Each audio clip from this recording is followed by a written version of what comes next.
Welcome back to the Mr. Gloat podcast. Today, we are coming to the final match of the FIFA World Cup.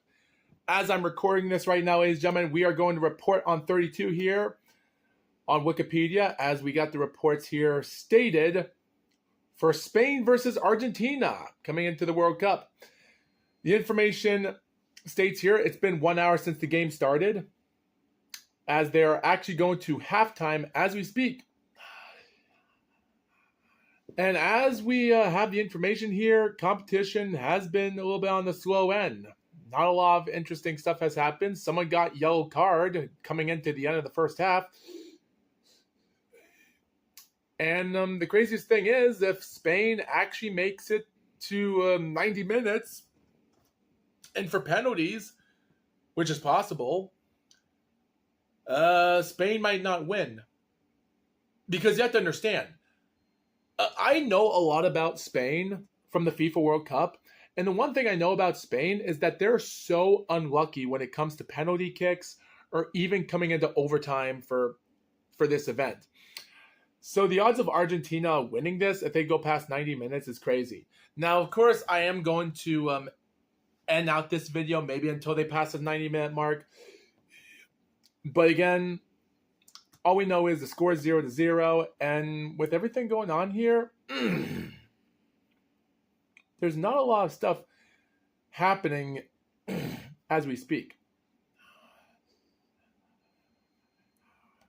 But what is interesting is that Argentina and Spain have been on the attacking, because after 45 minutes, we've had a total of 51% for Spain, 45% for Argentina, 4% in contest.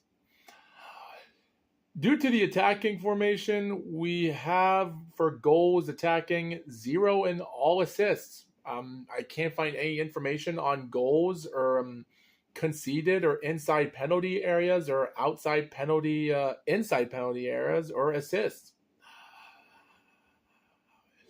But what we do see here is interesting.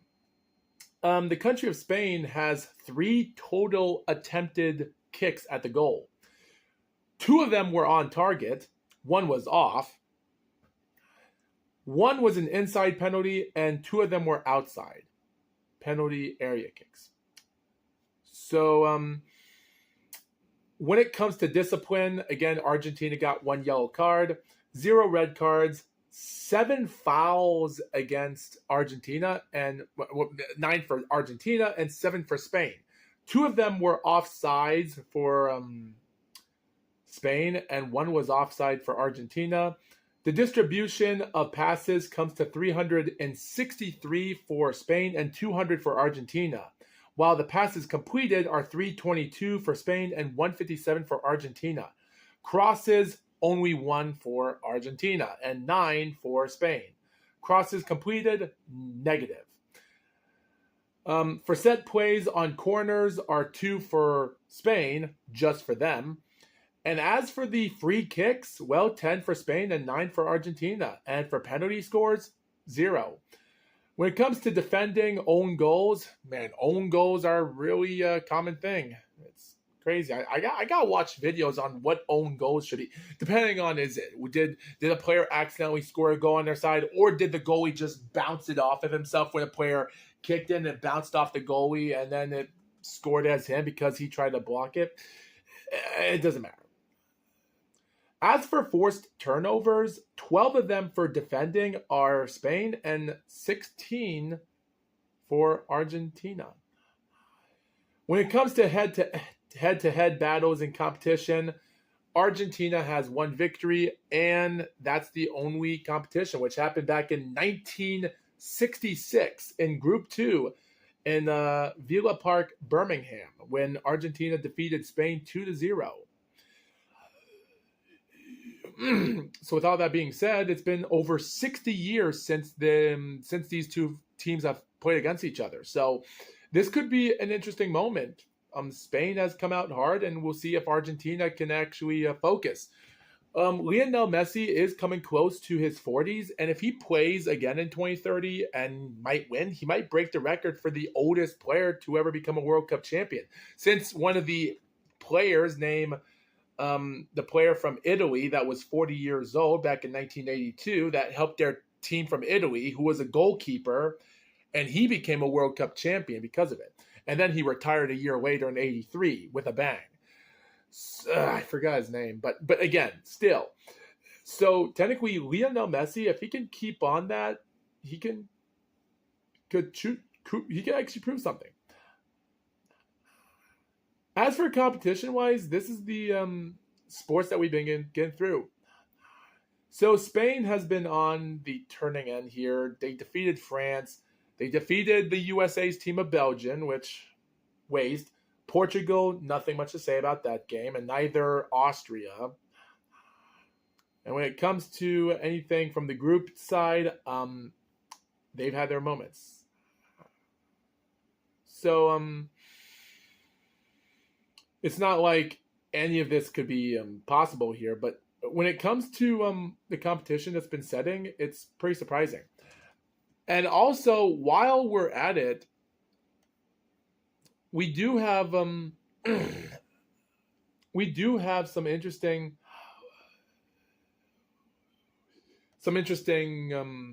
moments happening while there's so much other stuff happening, but we won't get to that yet until the end of the game's over.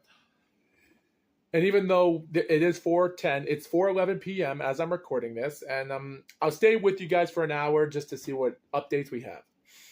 Speaking about France, yesterday England just did the unthinkable. They scored a goal against France in 3 minutes. They scored again in 18, 37 minutes, and 45 plus 1 minute in the first half. They scored 4 straight goals, and it was ridiculous. And even though Mbappe did come out in the second half, scored a goal in 48, another player of theirs scored one in 54. Dembele scored one at 90 minutes plus 6, and Mbappe scored one at 66. The problem was the England player Saka, who scored one at 37, 45, and plus 1 minute, scored a penalty goal in 87 minutes, making it 5-3 before Dembele scored his 6th goal in his career at the 96-minute mark, making it 5-4. But the damage was already done. They couldn't get nothing done. And 2 minutes later, coming to the 98-minute mark, Bellingham scored a goal for 6-4. It seemed like France gave up after they scored their 4th goal, and they just let England beat them. 6-4 is ridiculous. By the way, this is the record for the most consecutive goals in history, with an average of a 2.98 goals being scored after over 103 matches in competition, scoring 307 goals. Now, of course, this is the first time we have over multitude players. This is the round of 32. We have international bases here. So there's a lot of teams in competition. There's 48 teams here. Last 4 years ago, there was like 32 or so teams out there. Now there's 48. So it's not like any of this would have been possible. But all in all, it is crazy how England did the unthinkable, because I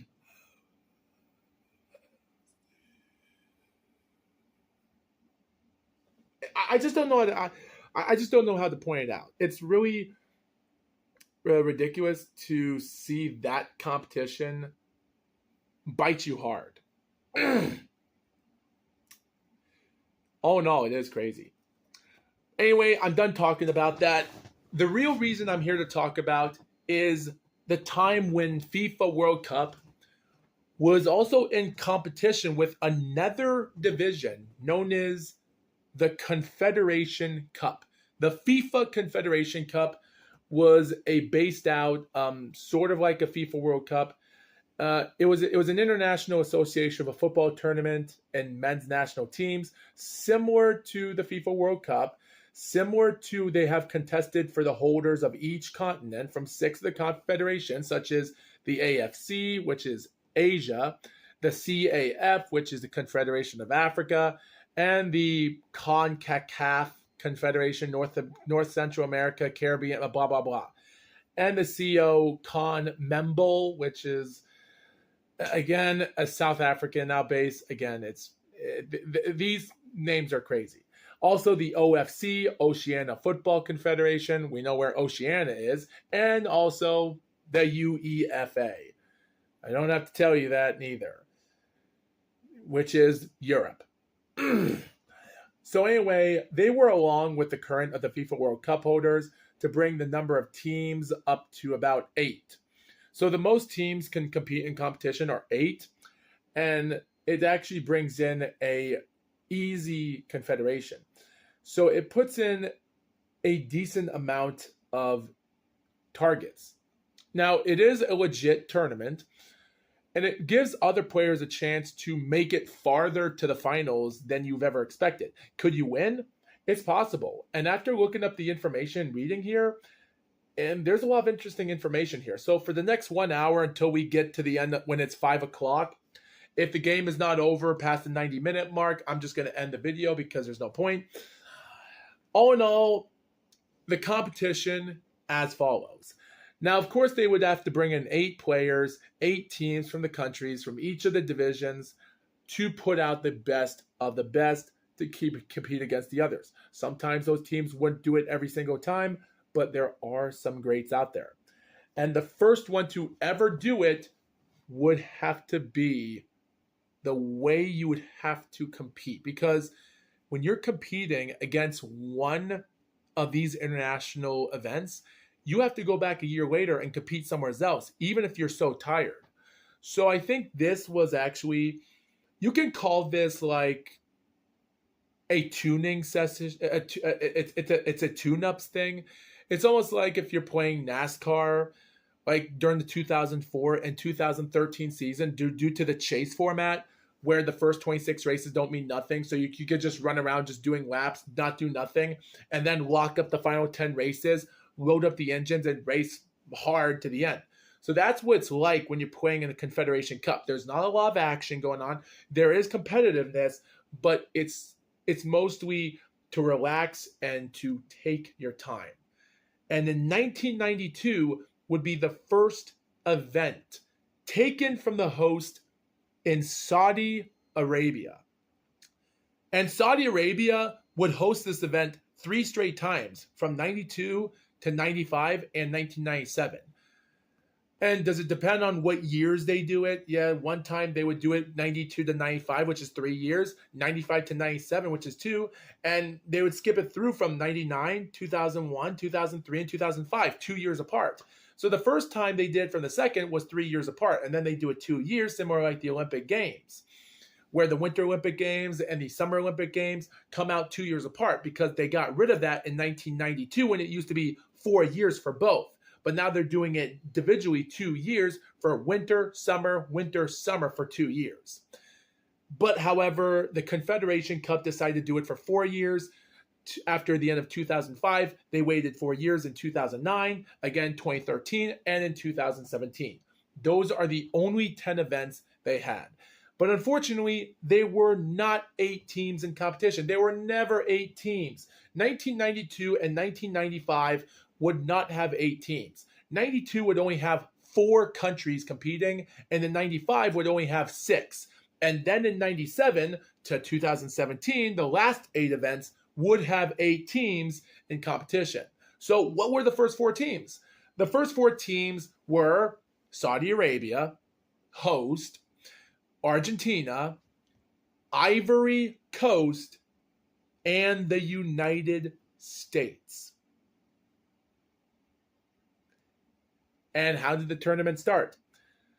Well, the competition was mostly when it comes to the groundkeeping here. Now you think to yourself, well, USA, back then in the 90s, the USA weren't competing in the FIFA World Cup. Well, they did during the start of 1990 and 2 years later, and then they would start doing it more, except not in 2018. But you would think to yourself, well, maybe Argentina and USA would compete in the finals. These are their first appearances. And it seemed like it was going to be a good start. Unfortunately, here's the thing. Now, even though 1992 would be the first year, this would be the only time in the Confederation Cup that they would not feature a group stage and only feature just the tournament bracket, because there's 4 countries. So what did they do? Well, they went to Saudi Arabia in Riyadh, the King Fahd International Stadium, listed of 75,000 people, which is the capacity stadium at the time. And it still holds out some events until the end of 2023 when it was closed down to reasons. But all in all, it went on as a normal event. So they started the first division back in October the 15th, 1992, when Saudi Arabia versus the USA. A day later, Argentina would take on Ivory Coast. The first game ended 3-0. No. The USA weren't even trying. Saudi Arabia defeated the USA. That just goes to show you how far the USA has come from trying to make it to the World Cup, from their long-term hiatuses and gone after during before the start of World War II, when they only competed a couple times in the FIFA World Cup in the 1930s. This right here was just the USA just soaking their feet in the water, but not putting their full bodies from their toe to their head. This was just them putting their feet in the water just knee high. That's how terrible the USA were in 1992. They couldn't defeat Saudi Arabia. They couldn't even score a single goal. Saudi Arabia defeated them. And you're thinking to yourself, well, I guess Ivory Coast was better than Argentina. Argentina defeated them 4-0. No mercy. But you'll be glad to know that in the third place finals, 3 days later, on October the 19th, the USA actually did defeat Ivory Coast 5-2. So why did they not do good against Saudi Arabia, a team that we don't think should be that competitive? Not much into the World Cup. It's like looking up the team from Saudi Arabia. The thing is this. Well, now Saudi Arabia this year finished 38th place in their Group H with only 2 draws, or I think it was 2 draws and a defeat. Saudi Arabia has had a lot of tough moments in their career. Yes, they are the 1998 and 2002 Arab Cup champions, the AFC Asian Cup champions in 1984 and 1988, and they would do it again in 1996, which would be the only times they would ever become champions. So you can tell that Saudi Arabia was better than the USA. Due to that, there's no excuses to that. Like, Saudi Arabia were great at AFC Cup, Asian Cup at that time. It says right there. They would later become the Arabian Gulf Cup champions a couple years later in 1994, and a couple more times in 2002 and 3 and 4. So that right there does show a lot of interest there. And by the way, you really can't say to yourself that right there was just obvious. Now, of course, a day later on October the 20th, Argentina scored 3 goals straight in, around 18 to 24 in 64 minutes, beating out Saudi Arabia.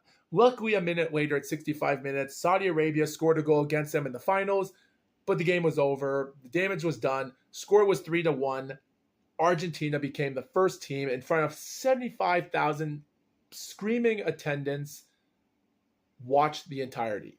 And by the way, 70,000 fans 5 days ago saw the United States getting outbeat by Saudi Arabia.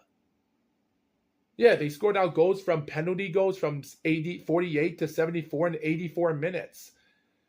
A day later, only 15,000 people were in attendance to see Argentina defeat Ivory Coast from a player scoring a goal at 2 minutes and 10 minutes. The same player, I can't pronounce his name, and the other two had ones at 67 to 81 minutes. And it's crazy how the USA got to defeat Ivory Coast and they finished bronze. They had goals from 12 minutes to 31 minutes, 56, 67, 83. How could you not even score a single goal from Argentina or just get a goal away from them? Ivory Coast got one from 16 to 76, and by the way, only 9,500 people were in attendance to see the USA win. I just think everyone just left home and just said, screw it. We're not going to watch them. It's that right there was just utter catastrophe. It's just ridiculous. By the way, with only 18 goals being scored that day, Gabriel Batistuta was a player that scored the first 2 goals in their first game, as said before, 2 minutes and 10 minutes. And a guy named Bruce Murray from the United States scored 2 goals. And he did that during their final match at the end. So only those 2 players scored 2 goals, and that was it. Argentina were the champions, and Argentina had no problems in the game. It was just a good start. And even though in 1997, the FIFA took over the organization of the tournament, named it the FIFA Confederation Cup, and staged a competition for every 2 years, recognized in their first 2 editions. So 1992 was not known as a confederation. It was known as the 1992 King Fahd Cup. That's what it was called. Just keep that in mind. So the King Fahd Cup is what it was in 1992. And in 1995, 3 years later, they would do that again. So, and this time they only had 6 teams. And Saudi Arabia came back. Argentina came back. Only 4 new players came back. 4 new players came in participation. Denmark, Japan, Mexico, Nigeria. Ivory Coast and the USA had nothing there. But again, you see these interesting names here. You have some interesting countries here that aren't that competitive. So you think to yourself, well, it's going to be hard for Argentina to win. You're right. It was. But what about any of these other teams from Nigeria to Mexico or Japan? Even Saudi Arabia, do they have anything there? Even Denmark, they're a UEFA European team, so maybe they could win. You might be right, because surprisingly, this would be their first time, because 1995 would host it as the first time that they would do a group division. Now, there were 2 groups at that time. Group A held Saudi Arabia competing against Mexico and Denmark. Group B had Japan, Nigeria, and Argentina. The group set it on from January the 6th, with 2 games playing from each group. The second games from each group would be on January the 8th and January the 10th. Mexico defeated Saudi Arabia by their same player named El Garcia, scoring 2 goals at 65 to 82 minutes. 2 days later, Denmark did the same thing against Saudi. They scored it from 43 to 90 minutes by 1 player from each. Can't pronounce their name.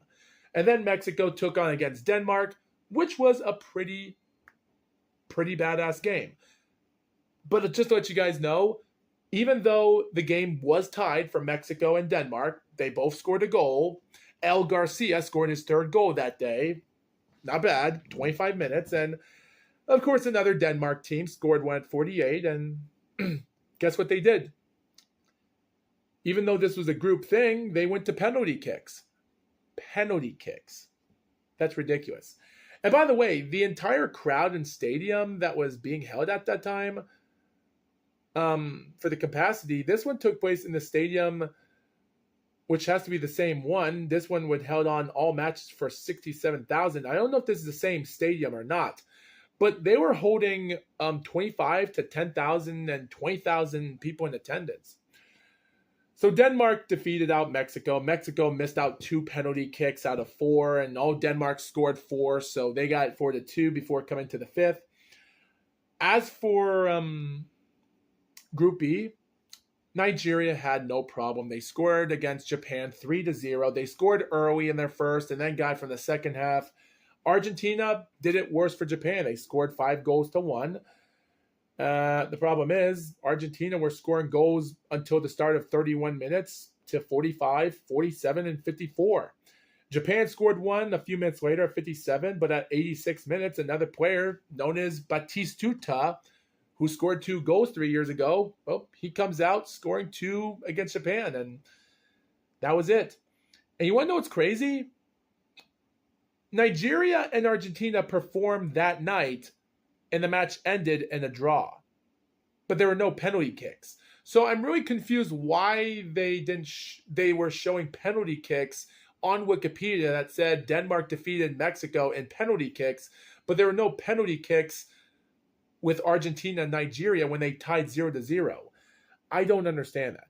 All we know is for competition that even though the group sections do show that Denmark, Mexico both got one win and one draw, same for Argentina and Nigeria. So that's all that mattered. All we know is that never mind. So all we know is 3 days later on January the 13th, Mexico and Nigeria battled it out. In the first half, one of their players named Ramirez scored a goal at 21 minutes. 11 minutes later, a player from Nigeria scored one at 31 minutes. And after that entirety, the game was tied. They went to penalty kicks again. Surprisingly, Mexico weren't messing up. Neither is Nigeria. They were scoring goals after goals after goals after goals after goals after goals after goals after goals until coming to their fifth and final player.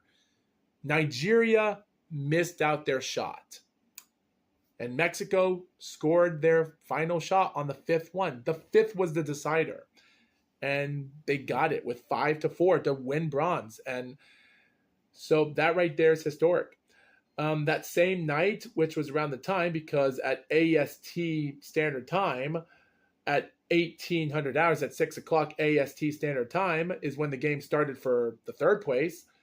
At 8:15, Denmark took on against Argentina.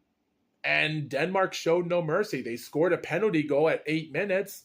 And they ended it with another one later in the game at 75 minutes, defeating Argentina.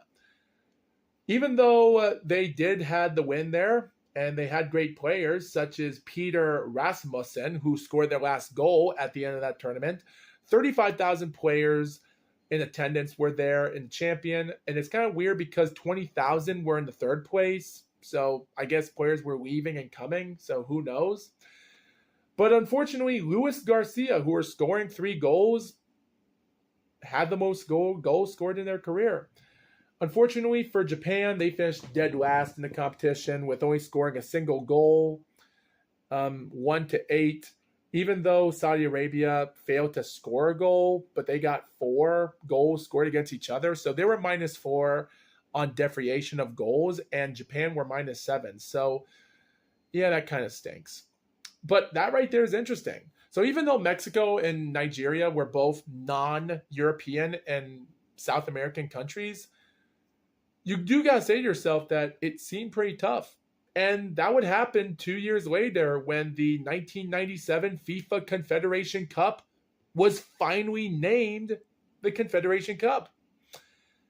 Again, they still host it as in Saudi Arabia. And this time they had 8 teams in competition. Now, of course, Saudi Arabia breaks it. This is their third appearances and probably their last. Brazil, Uruguay, South Africa, Sketches Republic, Australia, and United Arab were in their first appearances. Mexico came in as their second appearances. So new people, new teams were coming in, and this was going to be a doozy. And a doozy or not, it was surprising. So they were going back to the King Fahd International event, which holds 67,000 capacity, which says on Wikipedia.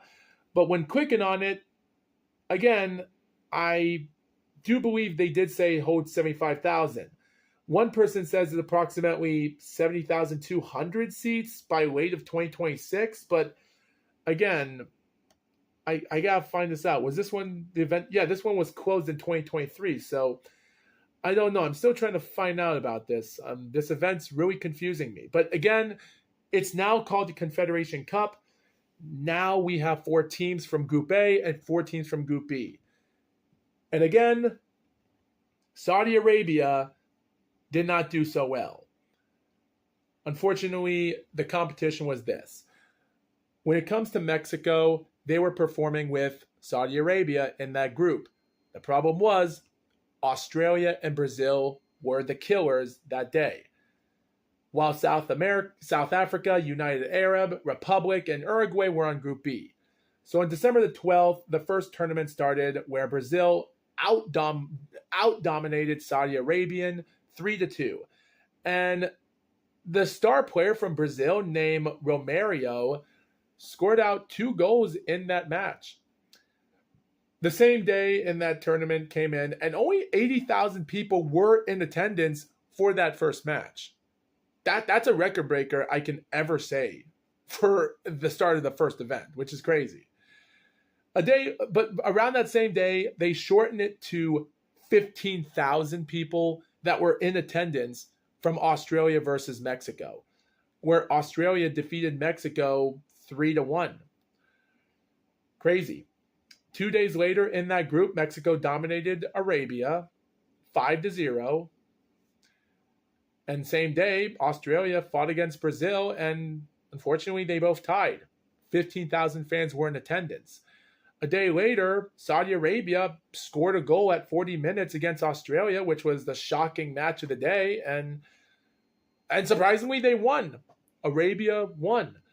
And Brazil, that same day, defeated Mexico in a tough battle of 3-2, where Brazil scored a goal by Romario and a penalty goal during the end of the first half. And then during the start of the second half, Mexico scored one at 51. And then a Brazilian player as well scored one at 61. And then they scored again in 66. And then coming to the end of the game at the 90-minute mark, Mexico scored their second goal, making it 3-2. But their comeback it just wasn't enough. But you do have to give them credit. It was an interesting battle at the end. As for the Group B section, Uruguay was on top of competition. They dominated Arab rights from each of the end of the first and second half, scoring goals late in, 2-0. South Africa tied with Sketches Republic 2-2. Sketches Republic's similar player that scored 2 goals for them that night was the best player there. And then United Arab Emirates defeated South Africa after one of their only players scored their only goal at 1 minute of the match. And the attendance were just in the middle. The attendance of competition were like 7,500 to 13,000 fans in attendance in the middle of the entire section of Group B from December the 13th to December the 17th. So the crowd attendance were abysmal. Anyway, that game ended. Uruguay managed to squeak out a 2-1 victory against Republic, even though they scored an early goal against their player Oliveira, who scored one at 26, and another player of theirs scored one at 88, and then Republic scored one a minute later by the end. And then coming to the final day, Sketches Republic dominated United Arab 6-1, utter domination. While South Africa and Uruguay were battling in their final match, where Africa scored one at 11 minutes. A minute later, an Uruguay player named Silva scored one at 12 minutes. And then coming to the end of the first half, they scored one at 42 minutes. And then coming into the second half, another player from South Africa scored one at 69 minutes, again in 77 minutes by another player. And then coming to the 90-minute, to the, and by the way, Silva scored a goal for their 3 goal for at 66 minutes. So make that 3-2, or now 3-3. Like, this was a battle. But then coming to the 90-minute mark, Uruguay scored one at 90 minutes straight to make it. They were undefeated, 3-0. How did they do in the tournament? Well, Brazil would take on against Republic. Uruguay took on Australia, and Australia barely managed to. Australia were already in the game there, even when they lost against Arabia, and Mexico just gave up. Even Mexico almost did win that match. If Mexico did fought hard or draw that fight or something against Brazil that day, depending on how many goals, because they had more goals and differentials than Australia did, because Mexico had scored 8 goals, gave up 6. That was a 2-point differential. If they tied with Brazil for that, if Brazil didn't score 3 goals, only 2. And Australia, they only scored 3 goals and gave up 2. That was a 1-point differential. Their total game was 1-1-1. That was their record. And if Mexico did the same thing, instead of having a 1-0-2 record and making a 1-1-1 record, then Mexico would have made it to the finals. That's just ridiculous. So, yeah, Australia barely made it to the semis of this competition. And how did they do?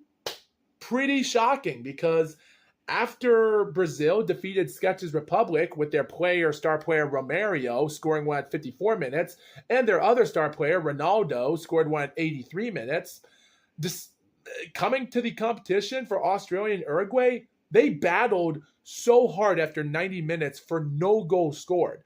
But then coming to extra time at 92 minutes, Australia's player Kuel came in, scored a goal, and by the rest of the 120-minute match, Australia held it off at the end, winning the bronze against the undefeated team of Uruguay, 1-0. Mostly that was the third place. Well, that was the semifinals. And then coming to the third place finals 2 days later, Republic defeated Uruguay when their player scored one at 63 minutes, giving Republican their bronze. Uruguay choked in front of 27,000 fans that day.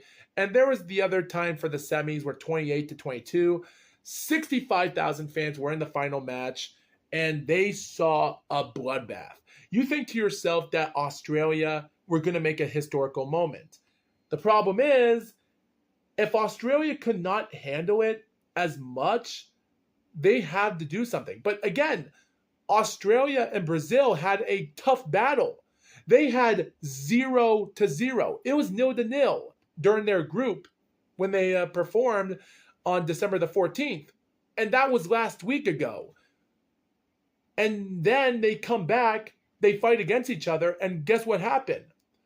Ronaldo and Romario, two star players from Brazil, came in and both did hat tricks. Ronaldo scored 3 goals at 15 to 27 to 59 minutes, and Romario got their late goals around 38 to 53 and a penalty goal at 75 minutes. They scored a total of 6 goals, and Australia 0. Brazil dominated the final match, and Romario recorded up 7 goals tops. And even though Ronaldo scored 4, but he was already scoring goals during the bracket, not in the group. So, but again, that right there is ridiculous. You can tell that Brazil were dangerous.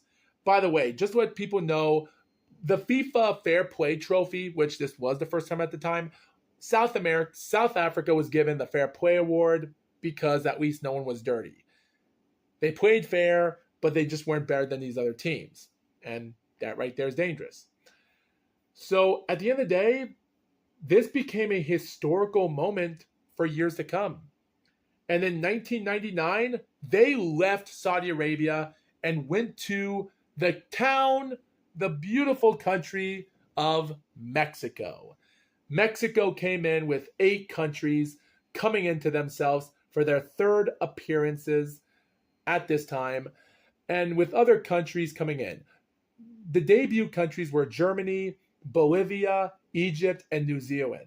Brazil is coming back, the United States is coming back, and Saudi Arabia is coming back again for the 4th time because they were the 1996 Asian Cup, which is the reason how they managed to qualify for this 99 tournament. And for Mexico, well, they're the host, and they were the winners of the 98, but they're still host. While Germany were the 96 UEFA champion, Bolivia was the Copa America's runner-up in 97, not the winner, runner-up. Same thing as the United States. They were the runner-up for the Gold Cup for Mexico, which makes sense why the United States was entered here. And Brazil, no comment. FIFA finalists, they were the second place runner-up. For reasons why France weren't here, we'll never know. And also the OFC Nations Cup champion were by New Zealand, and Egypt were the winners of the African Cup Nations of 98. So that right there made sense. So this was actually a fair play of competition here. And Mexico came in without a shadow of a doubt on July the 24th, or July the 25th, on July the 24th, Group B started before Group A, when Brazil dominated Germany 4-0. USA defeated New Zealand 2-1, even when they scored a couple goals in the first and second half early in the game. And New Zealand scored a late goal at 93 minutes, so that might have got you tinkled. And then a day later, Bolivia took on Egypt, tied 2-2. Mexico dominated 5-1 against Arabia, and Mexico's star player, Blanco, scored 4 straight goals that day, which is ridiculous. On July the 27th, the next game started. Arabia tied with Bolivia. 2 draws for Bolivia. Mexico versus Egypt. 2 draws. 2-2. They both, again, 2 draws for Egypt and first for Mexico. Okay. But hey, you'll be glad to know that 2 days later, Saudi Arabia defeated Egypt 5-1. And Mexico got their win against Bolivia 1-0. And because of that, because of those draws, and Saudi Arabia scored a win against Egypt, dominating, Bolivia and Egypt only had 2 draws and 1 defeat. And 1-1-1 for Arabia and 2-1-0 against Mexico. So, Arabia made it to the finals of the semis. As for Group B, Germany defeated New Zealand. New Zealand's done. New Zealand would later lose against Brazil 2-0 again in their next match. Brazil did defeat the USA 1-0, but America would get their win against Germany 2-0, so that right there made sense. So nothing to be said about that. They made it to the finals. Surprisingly, Mexico versus USA performed in the finals, in the semis, in August the 1st, in front of 82,000 screaming Mexican people. And this was almost like a rendition of the CONCACAF Gold Cup. And surprisingly, both teams battled it like never before. They dominated, they fought hard, and they went to extra time. And at 97 minutes, Blanco scored a goal at 97 minutes, and they managed to stop USA and won. It was a great battle. As for Brazil, Brazil had their dominant players, such as guys like Alex, Ronaldinho, scored three straight goals for a hat-trick, and dominated Saudi Arabia 8-2 in Guadalajara, wherever that is. So that right there said a lot. And surprisingly, USA got their 3rd bronze, because 2 days later they defeated Arabia 2-0. And as for Mexico versus Brazil, became a damn good battle. Seriously, like, Brazil were an undefeated 3-0 team. They dominated Germany, battled hard with America and New Zealand, winning that match easily. They dominated Saudi Arabia, so you think to yourself, well, Brazil are better than Mexico. And Mexico showed them not to be comfortable, because for the next 65 minutes, multiple goals would be scored against these guys. They came in early with Mexico player Zapata scoring one at 13 minutes, and another player of theirs, again, scored one at 28 minutes. They started the competition so quickly that coming to the end of the first half, one of the Brazilian players managed to score a penalty kick at 43 minutes, and during the start of the second half, they scored again at 47 minutes.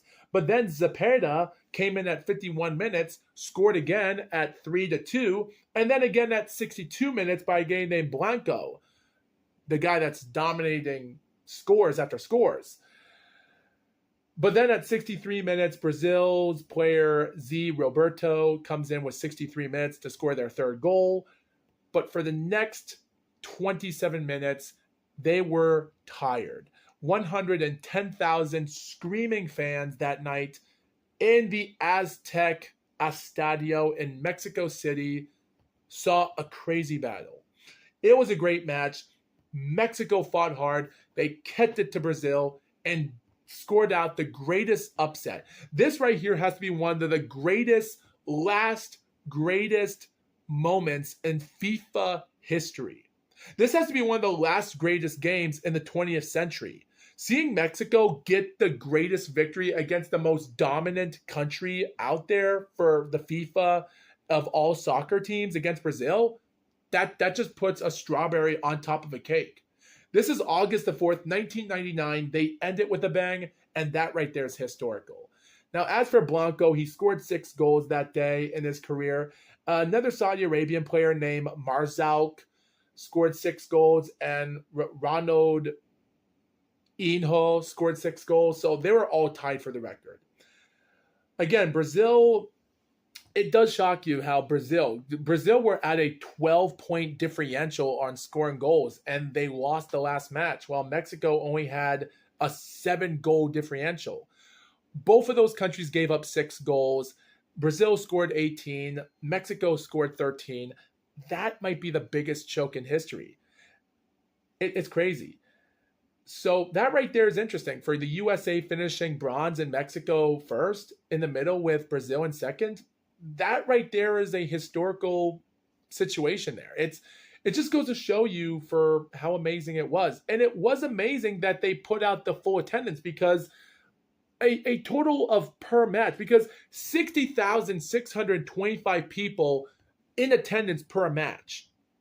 Out of 16 matches, 55 goals were scored with 3.44 per match. And they total up the attendance of 970,000 fans. That right there is crazy. And with only 2 events that day in Aztec and Jalisco, you cannot say that this was a successor. And they came in 2001 in South Korea and Japan, 1 year before the World Cup in 2002 for Asia being involved. And yes, Japan was there.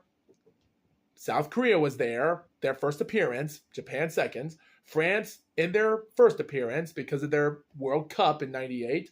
Brazil's back again, third time. Cameroon, Canada, first appearance. Australia is back because they were the 2000 National Champion Cups. And Mexico, again, 99 winners, fourth appearance. Of course, you're thinking to yourself, well, the Asians are going to mess up. And you're right, because France dominated South Korea 5-0. Australia defeated Mexico 2-0.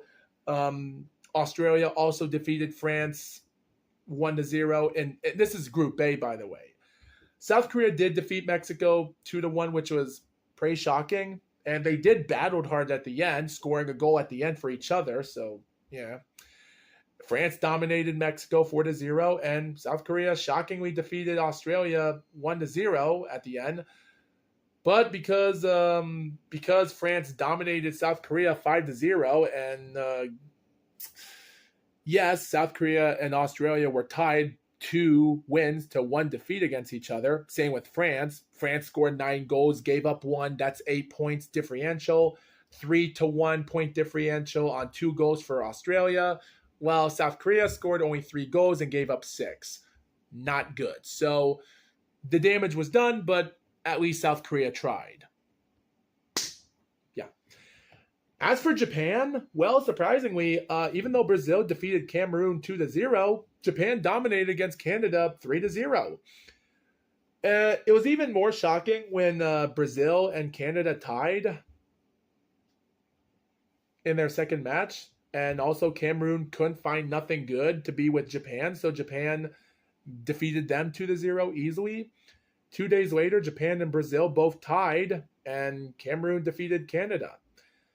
The competition was there. They both had win draws at the time. And Brazil with their 1-2 for each other. And Japan were at the top on it. They were there. So yeah, that's what we see. We see France, European, they are taking on Brazil in the semifinals, while the land down under versus the top of the countries of all time of Japan, of Asia, are competing in the semis. So that right there is historical. And surprisingly or not, Japan did score a goal in the late of the first half against Australia. They won. And then that same day later, France out of nowhere scored an early goal. Brazil scored a goal as well later on. Coming to the start of the second half, 9 minutes into the second half, France scored a goal and defeated Brazil. leaving them off in the last 30 or so minutes of the game. And what's even crazy, Australia defeated Brazil 1-0 at an 84-minute goal for 1-0. And France and Japan, they put out their hardest. Both teams battled. This was part of the International Stadium of Yokohama for 65,533 people, believing this would be a great win. And Japan are favored as FIFA Fair Play Trophy because of this, so they might have something here. They tried. It's just Patrick Vieira scored a goal at 30 minutes, and for the next 60 minutes would be scoreless for all teams. And that was it. France defeated Japan 1-0, and that's the way life goes. Yeah, fair play for Japan, and tried, and multiple people were scoring 2 goals and 1 goal, so there were multiple players trying to score. Even though Japan were on a 5-point differential and France were a better team than them, they were a 10-point differential. But, and by the way, France did not get 1 goal scored. They never gave up a goal ever before the final match. So you got to give them credit for Japan battling hard from this tournament, not being scored once until the final match. So I have to give credit for Japan. It is sad that Japan would never make it close again, and it is what it is. Speaking about France, France would never be back in the FIFA Confederation Cup again after 2003 because 2001 was their first appearance, and 2003, which would be hosted in France, of all reasons, would be their final time they would ever come back again. Definitely, this would be the last time France would ever be participated in the Confederation, and they won. They won the Confederation Cup. They started it with a bang, and they ended it with a bang, with their 2 only appearances. Brazil came back for the 4th time. Japan came back again for the 3rd time. Colombia, Turkey were in their first appearances. Cameroon and New Zealand wanted to get redemption, and the USA were coming back for the 3rd time. So all of this made sense for the competition, the winners of this. This was legit. And even though Turkey finished 3rd place in the FIFA World Cup, which made sense, and even though, with all this being said, the group finals were there. France was just the dominant team. And even though Japan did try, they did defeat New Zealand 3-0 in their Group A section, but France were defeating it. They dominated Colombia 1-0. They defeated Japan 2-1 and 5-0 against New Zealand. While Japan lost their game against Colombia 1-0 in their final match, and they did defeat New Zealand 3-1. So that did crush Japan there. Colombia got their first appearance, and they made it to the finals. While Cameroon and Turkey, well, they got their luck. While Brazil and the United States were the opposite. They got D'd hard. And this is how crazy it is. So Turkey defeated the USA 2-1 in their first match. Cameroon shockingly defeated Brazil 1-0 during a late goal at 83 minutes. And a day later, another Cameroon player played a game against Turkey, and they barely won the second match 2-1 at a 91-minute start. Brazil defeated USA 1-0, tied with Turkey 2-2 in their third match, and Cameroon tied with USA 0-0. So the USA, they lost it. They got 1 goal score, 3 goals given up. That's a -2 points, 1 draw, 2 defeats. While Cameroon got 2 wins and 1 draw. The thing is, both Turkey and Brazil both had 1 win, a draw, and a loss. Here's the thing. They both had the same point differentials. The problem is, Turkey scored 4 goals, gave up 4 goals. They evened it. It was evened up. So they evened up the point differentials, while Brazil only scored 3 goals and gave up 3 goals. The final match they played was crazy, meaning that because the game was tied for their most victories and they were tied in point differentials, Turkey scored 1 goal more than Brazil, which was why they made it to the finals. That really shocked me, seeing how Brazil, it's just ridiculous. Cameroon, Turkey made it. Colombia got their debut, and Brazil and France are dominating. That's ridiculous. And by the way, France had to earn this victory outright because when Cameroon defeated Colombia in an early goal at 9 minutes for their first and only goal, France barely had to defeat Turkey after scoring goals in the first half of the game, scoring 3 goals, one for Turkey, and they scored one at 48 minutes. They battled it until the second half with scoreless goals for 3-2. Turkey defeated Colombia at the end in the third place, 2-1. And as for Cameroon, they were giving France a hard time because this team that was from the thing about Cameroon is that this was an African team we're talking about, and they battled hard with France. And they went through extra time until the French player Henry, Daniel Henry, scored a goal at 97 minutes, and they managed to win. France had to earn that victory at the end against Cameroon, 1-0. So it just goes to show you, just because Europe and South America have a lot of great competition and success in the FIFA World Cup, when you watch these other tournaments of the FIFA Confederation, you can tell that these teams can still play tough. Now, of course, with all this being said, they would still be given the golden ball for Henry and the golden shoe and everything. And also for Japan, Japan would still be known as fair play, like always. You gotta love it. You gotta love it. And even though France would go undefeated 5-0, which would be the undefeated record, this would be their final appearances. In 2005, after 6 FIFA World Cups here for the Confederation, 8 teams came in 2005 in Germany. Now, Germany are now back for their second time. Brazil are back for the 5th time. Mexico 5th. Another country named Tunisia and Greece are in their first appearances. Argentina in their 3rd, Japan for their 4th, and Australia for their 3rd appearances. Winners for these competitions are all there, except Argentina. Argentina finished in their runner-up in the 2004 Copa America, which they lost terribly against their, well, mostly not too. They lost against their vengeful winners, Brazil, who are also the 2002 FIFA World Cup. So that right there says a lot. The groups were there for Germany, Argentina, Tunisia, and Australia. Tunisia did not have a chance. They lost against Argentina 2-1 in their first match, followed by Germany having a tough battle against Australia 4-3 in their match. Germany dominated Tunisia 3-0, and even surprisingly, because after Australia lost against Argentina 4-2 after their battle against Germany, it shocked me that Tunisia came out and defeated Australia 2-0, and both Germany and Argentina, they both tied 2-2, which is kind of funny. So nothing much to say about Group A. Group B, on the other hand, was interesting. So this was almost like a rendition of what happened years ago. And just like what happened to Brazil.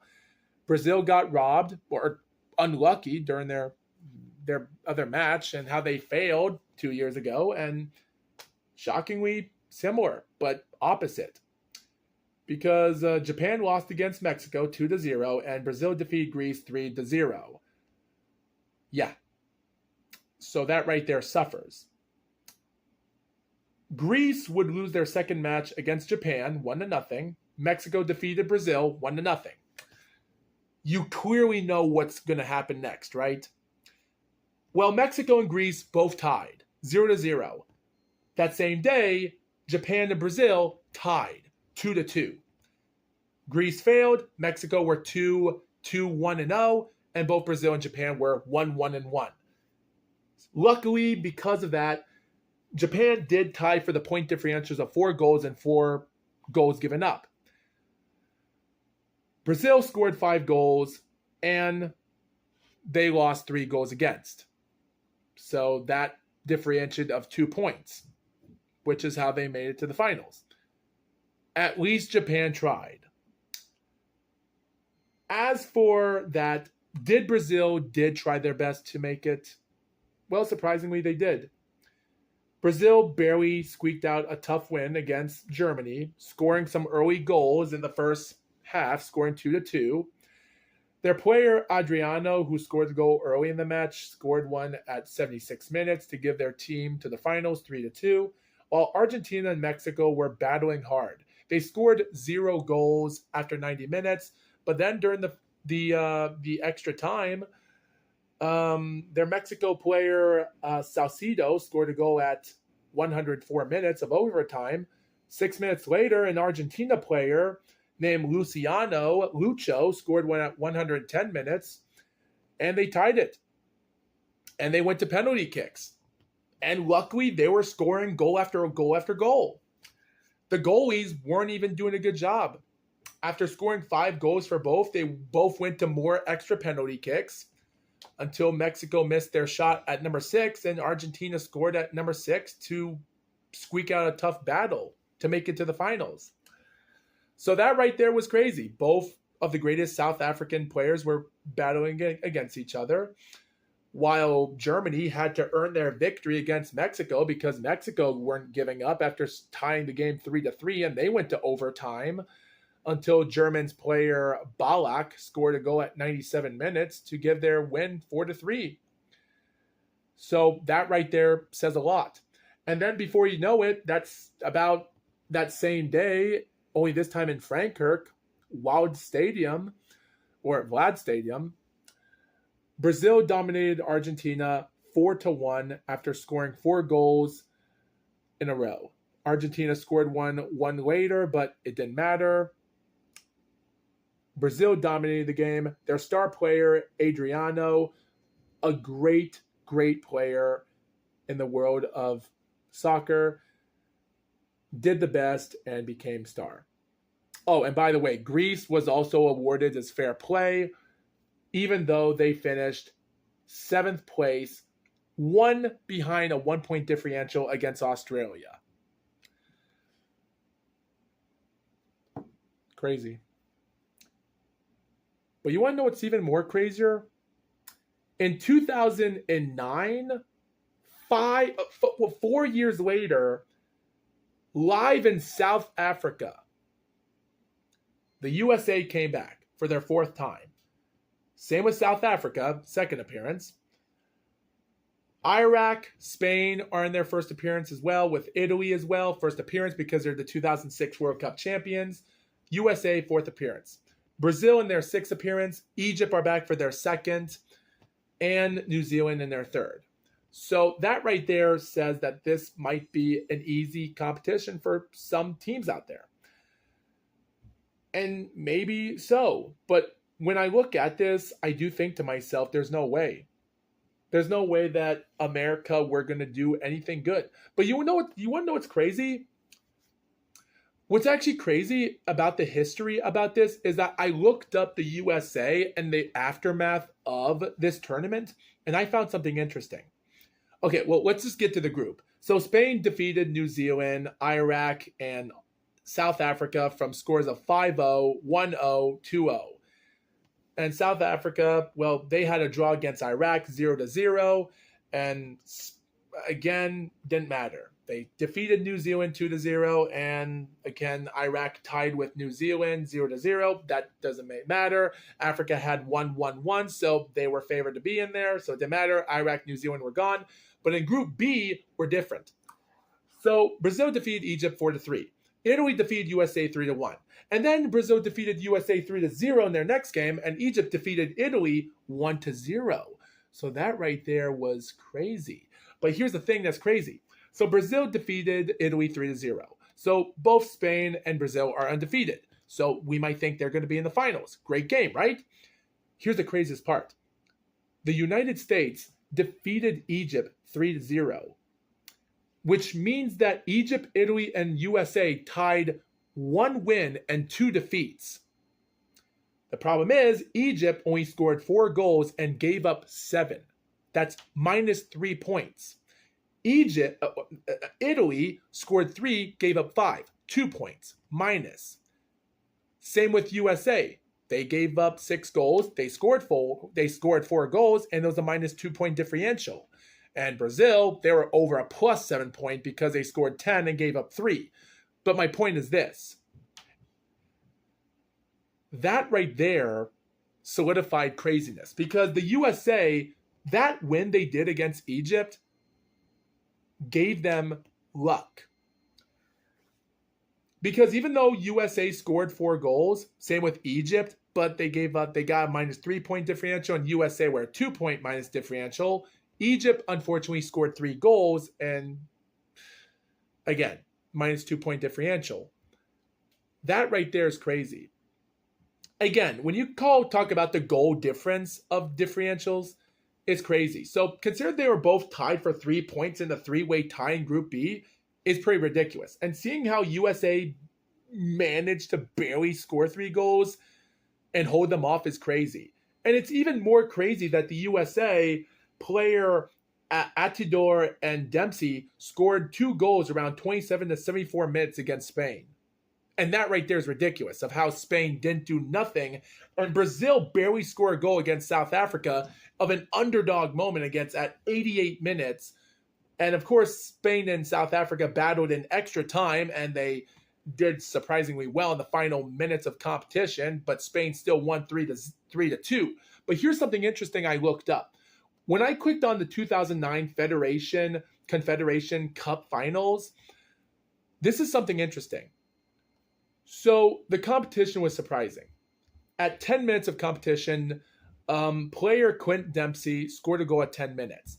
At 27 minutes, Donovan scored a goal, beating out Brazil 2-0 after the first half was over.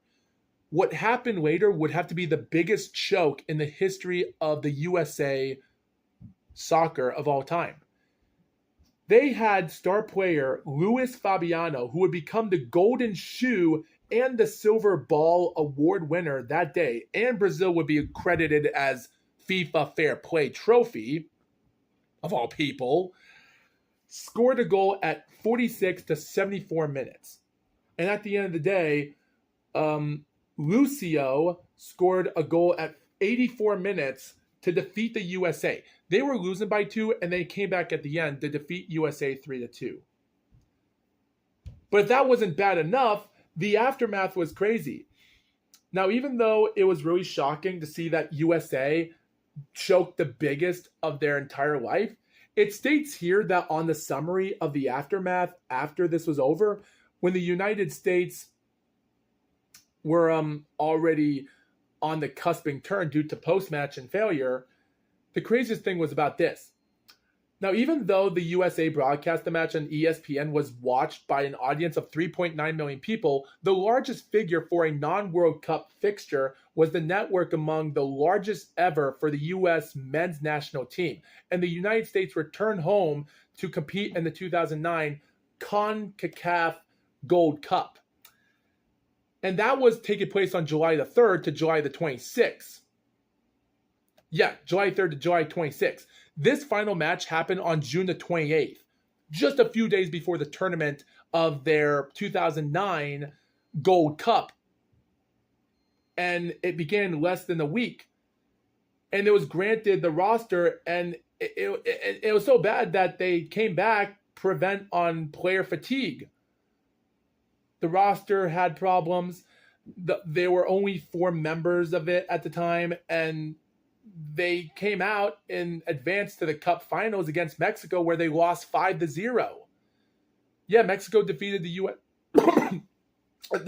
USA 5-0, and they were unable to defend their continental title because the USA were the Confederation. They were their champion because they were the 2007 Gold Cup champion. And because of this tournament they lost against Brazil, they go back home quickly, was the curse of it. So I think it just goes to show you that having multiple tournaments because of this might be the reason why the Confederation Cup died. That's just my opinion. And it's even worse that they had the top to their group in the 2010 World Cup, where they made it to the tournament of the round of 16, as they always do, and lost against Ghana. And I still remember that day when I was 11 or 12 years old. No, I was 11 years old, but still. So that right there goes to show you how the USA kind of felt fatigue. And it made sense that the USA would never come back again. The USA finished second. This was their fourth and final appearance. You got to say, finishing third place twice, second out of their 4 events in their career, it wasn't bad. So I can't really argue about that. The USA did try, and even though their utter defeat in this match was the most embarrassment, I just gotta say that. By the way, while we're even though we're at the 1 hour and 10-minute mark, before we talk about the 2013 Confederation Cup, let's go back to the information on Spain versus Argentina to see who was winning the match. Wow. Okay, so we are live at 90 minutes plus 8 minutes of competition here, and Spain and Argentina are tied. Unfriggin' believable. This game is tied. We're at 99 plus minutes of action going on right now. This is crazy. Goalkeeper of Argentina pulls off a save. Wow, man. Spain are attempting kicks. They have Lamine Yamal from Spain attempted to an effort goal. Good strike on Yamal for a free kick on Martinez, which has to be the goalie's name. He dives onto the left and makes an excellent save. Wow. Argentina are fighting hard in competition here. So I don't know how many penalty cards they have. We have a couple. Wow, we have a few yellow cards by Argentina here. What's the competition status update? Man, we're getting a lot of yellow cards from Argentina right now, and a lot of place changes going on. And that's the end. Wow. Okay, it's now 5:17 p.m., ladies and gentlemen, and the competition is underway. Unbelievable. Oh, and we have Enzo Fernandez, who was given a red and a yellow card. He is out of the tournament for Argentina. Wow. Spain and Argentina are tied. Wow. Guys, I know I was talking too much because I was trying to get through with this in under an hour. But man, with only 2 more tournaments, sheesh. Woo! Wow. That's a mouthful. Sheesh. I never expected that to be the case. Okay, so Spain and Argentina are tied, which means Spain might go to extra penalty kicks as they always do in the World Cup. And they do lose all the time, so this might be a crazy choke of time going on. I'm still giving this an F+. I might give this, guys, I was going to give this entire event an F-, but because of how England surprisingly defeated France and now this match, I might give this an F+. If something crazy happens at the end, I might give it a D- for rating, depending on how this tournament ends, because these 2 players are battling it like it's none tomorrow. Like, it's crazy.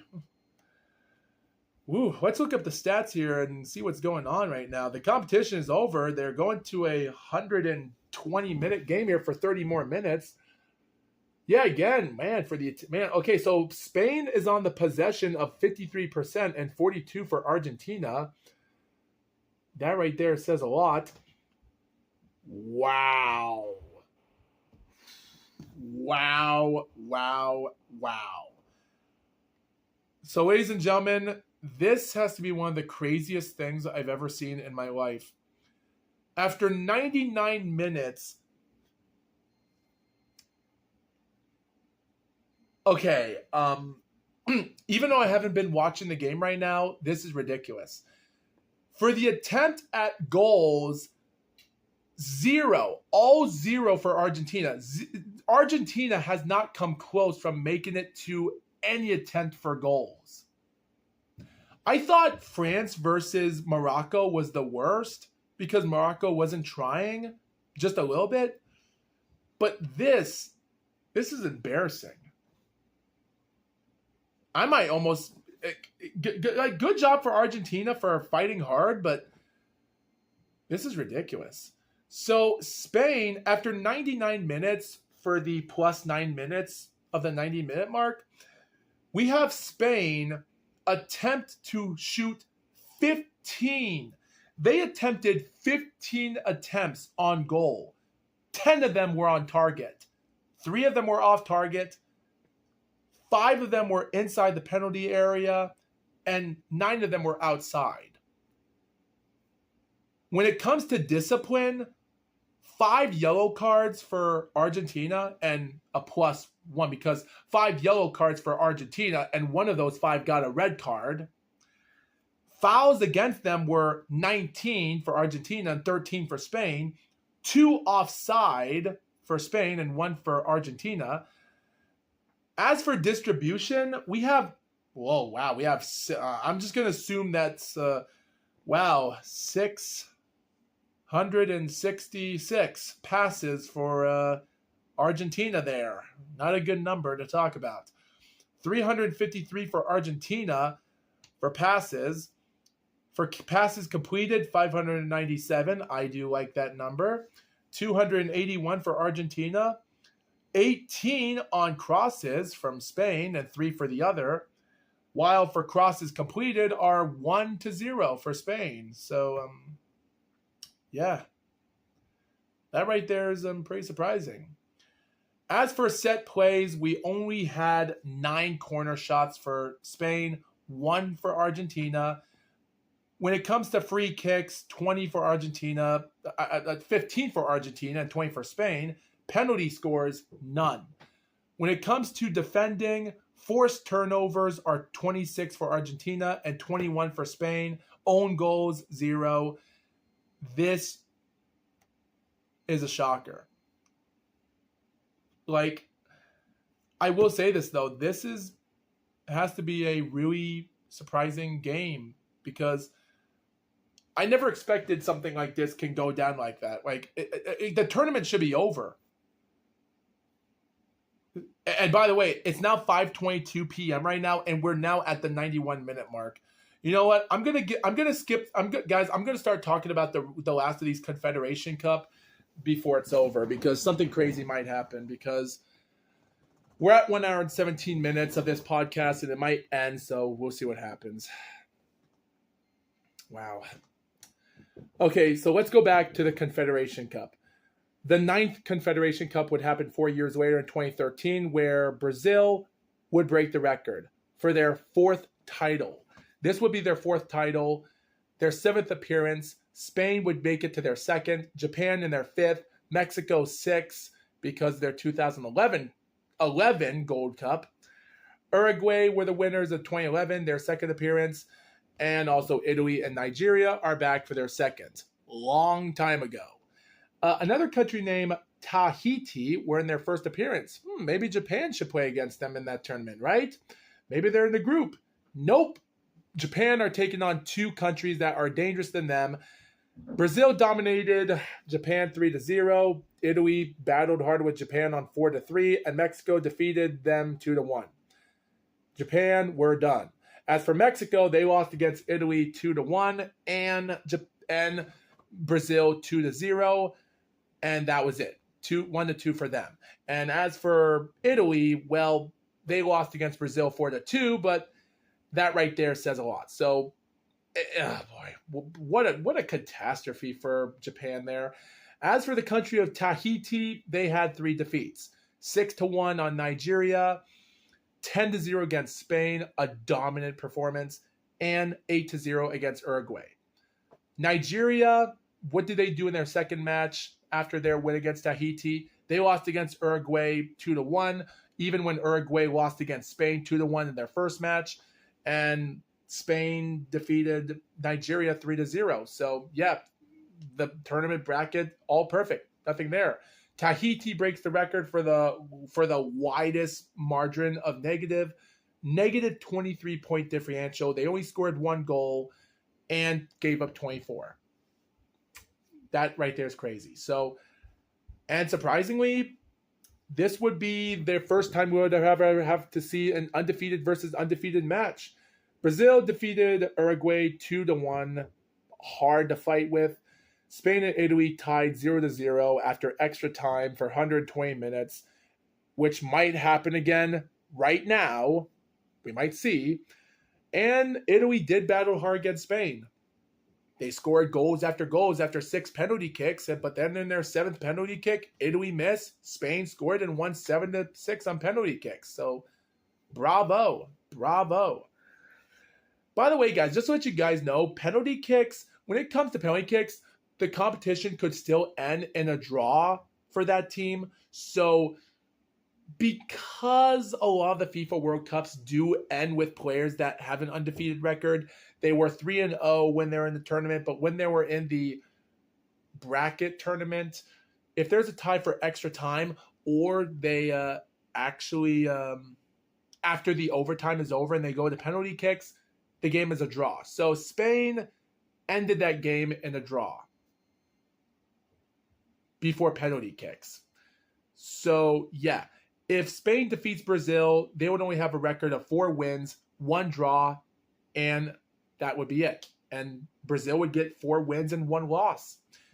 But nope, Brazil showed no mercy. Like, this would have been the best game to see both undefeated 4-0 versus 4-0, but that wasn't the case. Brazil dominated them either way, which is thank gosh they did. They defeated them 3-0 and given them their 4th and final World Cup. Spain were given the Fair Play Trophy Award, which now makes me wonder how many red cards or yellow cards were from Japan. I know Japan weren't doing that well, not terrible than anything else, but again, we'll never know why they weren't doing that good that year. But yeah, that was it. In 2017, live in Russia, Mexico would come back during their 6th appearance or 7th appearance. Russia are in their first debut, just like the country of Chile and Portugal. 3rd appearance for Cameroon, not bad. 4th for New Zealand. 4th for Australia, which is kind of funny. And Germany gets their 3rd appearance. So, yeah, the last tournament didn't really have a lot of great stuff here. The tournaments went on, ended it with utter catastrophe. Yes, Russia defeated New Zealand in their first match, and with Portugal and Mexico tied 2-2, that was all the success Russia had. Because after that, they lost against Portugal 1-0. Mexico defeated New Zealand 2-1, and Mexico defeated Russia again 2-1 in their next game, with Portugal defeated New Zealand 4-0. And that right there, those multiple wins at the end were there. The damage was done for Russia, and that was it. As for Chile, even though Portugal, first good appearance, not bad, Russia, not there. As for the country of Chile, they did well. They defeated Cameroon 2-0 in the later matches of scoring 2 goals. Germany defeated Australia 3-2, thinking that New Zealand was the worst. And you're right, with 0-3, Australia could do nothing. After they lost against Germany 3-2, their last games were utter draws against Cameroon and Chile, 1-1 for each. While Chile tied with Germany 1-1 in their second match, they defeated Cameroon 3-1. They got the luck factor, and that was it. Chile had 1 win, 2 draws and 1 loss for Australia, and 1 draw and 2 losses for Cameroon. That right there settled the cake there. Surprisingly, Chile and Portugal got their debuts at that time during this 10th and final appearance for the Confederation Cup. And they ended it with doing penalty kicks, where Chile scored 3 goals and Portugal effed up penalty kicks because their kickers didn't know what to do, and they messed up goalie shots. 3-0 on penalty kicks. Ridiculous. You think Chile didn't deserve to make it that far, right? Because Germany defeated Mexico 4-1. Surprisingly, after the 3rd place was over, when Portugal defeated Mexico 2-1 after extra time, because Mexico scored a goal at 54 minutes on an own goal, and then at 91 minutes before the game was over, a player from Portugal scored a late goal, and then coming to extra time, they scored one at 104 minutes, which was the greatest game ever for a 3rd place finals. As for the Confederation Cup for 2017, Chile and Germany fought hard. They battled their way to competition on July the 2nd, 2017. 57,268 people in the venue of the St. Petersburg of the Krestovsky Stadium at 19 degrees, partly cloudy, of a 66 degree Fahrenheit. Watched their final game. Germany came out harder than ever, but it was hard for them to get stuff done. There were penalty cards coming in for these teams. At 20 minutes, Germany's star player named Lars Stindl came at 20 minutes, known as a midfielder and forward player, scored the only goal in that match at 20 minutes, giving them their World Cup win. 1-0. That would be it. So that was about it. And that's the end of the Confederation Cup. So with all that being said, and Germany scored out the victory, and Germany were given the FIFA Fair Play trophy, which is weird because there were yellow cards there, but I guess everyone was playing dirty, so they had to give it to someone. They also gave the Golden Glove Award against the Chile player of Claudio Bravo. Not bad. But the Golden Ball Award for Timo Werner and Julian Draxler were all there. Even though Lars Stindl, the guy that scored the final goal, was given the bronze ball, was given the silver ball, the silver boot, I meant to say. The silver ball was given to Alexis Sanchez from Chile.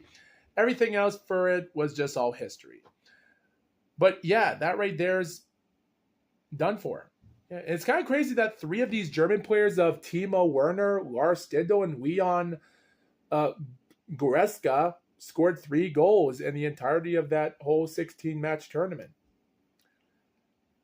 So what was the aftermath? What happened? What are we supposed to do now? Well, unfortunately, this is the information. Because even though the exception for the tournaments and everything else were being hosted at the time, and with all this being said, in 2019, FIFA confirmed that tournament would no longer be staged, with its slot replaced by the expansion of the FIFA Club World Cup, as well as the 2021 FIFA Arab Cup as a prelude to the 2022 FIFA World Cup. Which I think is probably for the best, because after what happened to the USA in 2009 and everything that went wrong for that, from them coming back from fatigue, I think at this moment it was probably for the best. It is. Like, I wouldn't say it was actually well-deserved, but it is what it is. But what happened from the aftermath is crazy. Because here's something that I didn't know. So in October 2017, the FIFA divulged plans to abolish the Confederation Cup by 2021 and replace it with the quadrennial 2014 FIFA Club World Cup, which they did, and move the latter tournament to December of it at the time. On March of 15, 2019, the FIFA announced that the Confederation Cup would be abolished, with the expanded FIFA Club World Cup taking place instead. And then in July 2021, the UEFA president, Alexander Seferin, and the CONMEBOL president, Alejandro Dominguez, began efforts to launch a competition, including the winners of the Copa America and European Championship. The idea is to have the European Championship and Copa American both be played 2 years ahead of the World Cup, with the new tournaments played a year before the World Cup in the nation that will host the World Cup. An edition of the tournament was considered for 2022, and on June the 1st, 2022, Argentina beat Italy in the 2022 Finalissima and relaunched the CONMEBOL and the UEFA Cup of Champions. And of course, just to let you guys know, the Club World Cup was founded in 2000, which also has other moments for champions that aren't that good. And again, with all that being said, multiple champions were off suited. I really can't argue about this. The whole Club World Cup thing is really confuses me for looking at this, and I just like looking at it is crazy. As for the finalism World Cup thing, which I have talked about, when Argentina defeated Denmark in 1993, and they brought this back in 2022. And fun fact, Argentina were originally supposed to play against Spain in the 2026 Iran war. In the what I meant to say is in 2026, the finally Zima was supposed to be hosted in 2026 on March the 27th, live in the venue in Lusail, Qatar. Unfortunately, the match was canceled because of the 2026 Iran war and the inability to reach an agreement to set another venue. So the show was canceled. But not anymore, because we're now, as I'm talking about this right now, we're now 100, how much time are we into this match? We are now at 105 minutes plus 1 minute. Oh boy, someone got card. Oh great, a guy named Lionel Scaloni already got yellow card just today. We're at 105 minutes of this match right now. And again, we're still getting so much craziness going on here. As I'm talking about the information of this stuff happening right now, Spain and Argentina, who haven't competed since 1966 in over 60 or so years in their career, if I have to double check that one more time, yes, they haven't competed since 1966 after 60 years. 60 years, and these guys, this has to be one of the craziest battles ever. I'm really surprised that even though the game is canceled for March for the finalissima, I'm surprised that we are seeing a tough battle going on against these two countries as I'm talking about this right now. And anyone can score a goal right now, and that's crazy. So, yeah, what do I have to say about this entire match? Because at this moment, something could happen. This is competition at its finest. These two countries are battling it as we speak. And even when my phone dies out, which might anytime now, I might have to record another episode just to follow it up, just to see what happens. So if my phone drains out, at this moment, it doesn't matter. After over 50 episodes of talking about this, I've seen a lot of interesting stuff going on here, because this is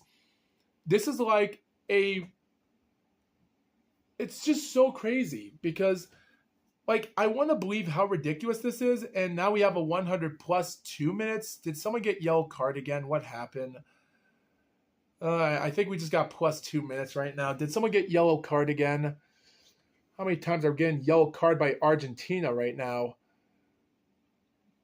All I can say is it's kind of crazy for all this stuff happening, because at this moment, something could happen. Again, Spain are a more competitive team than I've ever expected, and seeing Argentina struggle against England 4 days ago is crazy. And me following this information up right now is crazy enough. At this moment, I'm already done with the information here. So yeah, like I said before, the Confederation Cup is gone, which stinks. And I really liked it. I really liked the Confederation Cup. We had great teams out there. We had great moments.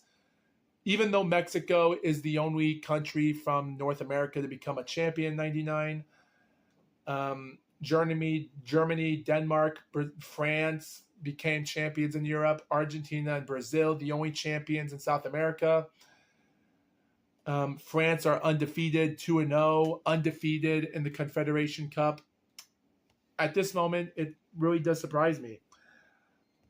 And even though we had some close, great battles with other countries like Chile, Cameroon, Japan, USA, And even though Spain and even Australia had their tough moments to barely get through. So, and even though some of these other countries like Turkey, a little bit of sketches Republican, and even though, so there were some moments, and even Nigeria came in early in their run and tried. So it wasn't that this was a failure. It was not as bad as it is.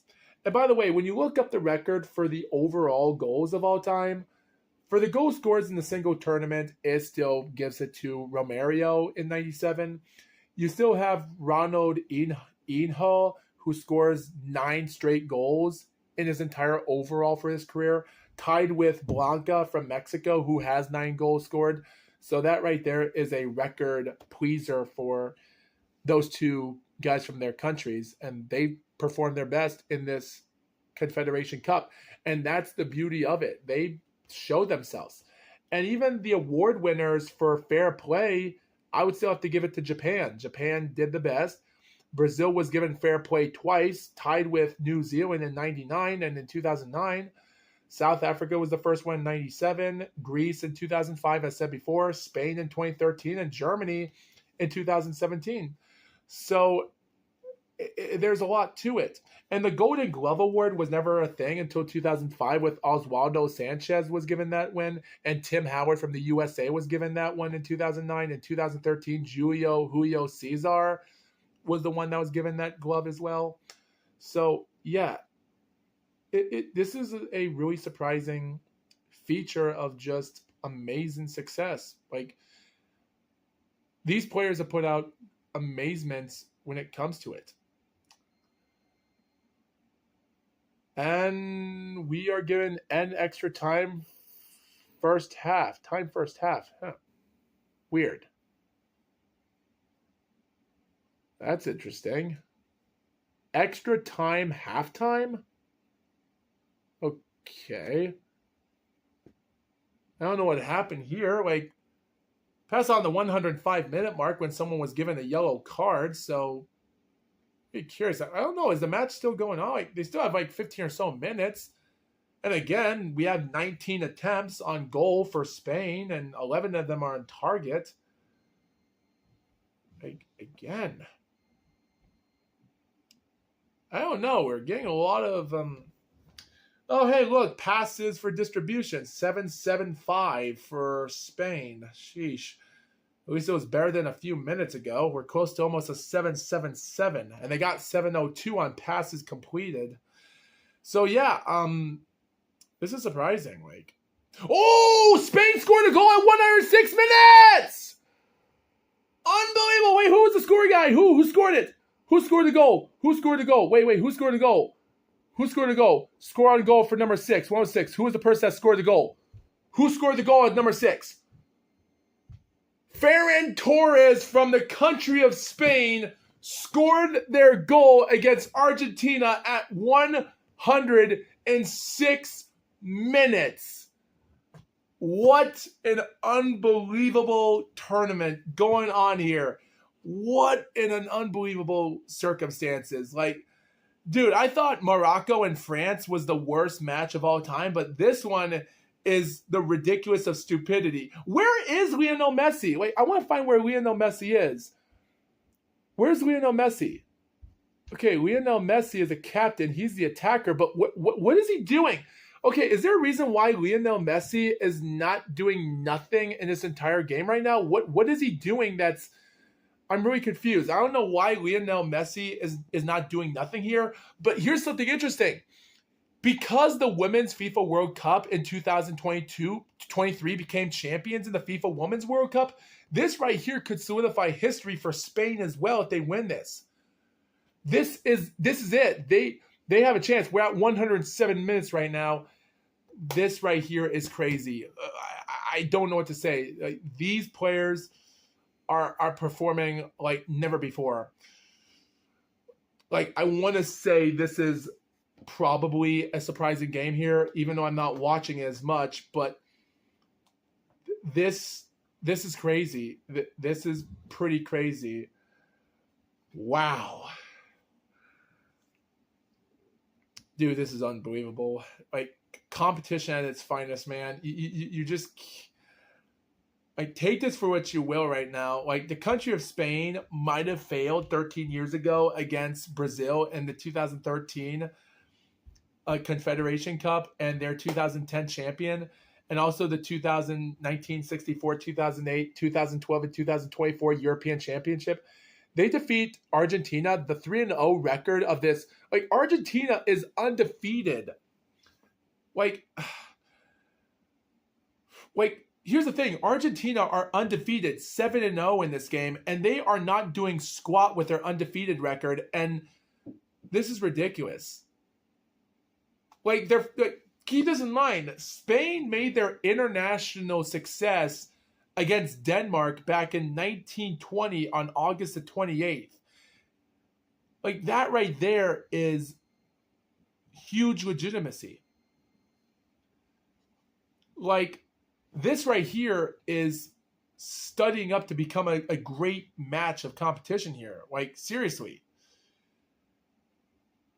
Like, take this for what you will, and even though there are also the National League finals in 2023 as well, this right here is a surprising turn of events because, like, I'm really surprised to just see all this happen in the light before our eyes right now, because who would have ever thought that something like this would come to play? Because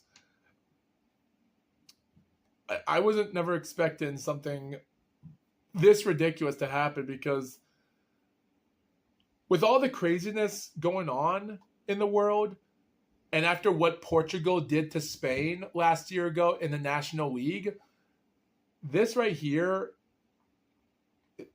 this is crazy. Unbelievable. Unbelievable, man. Man, how is Ferran Torres? Like, what's his day on the FIFA World Cup right now? Let me look this guy up. Ferran Torres. All right, where are you, Ferran Torres? How many goals have you scored this year?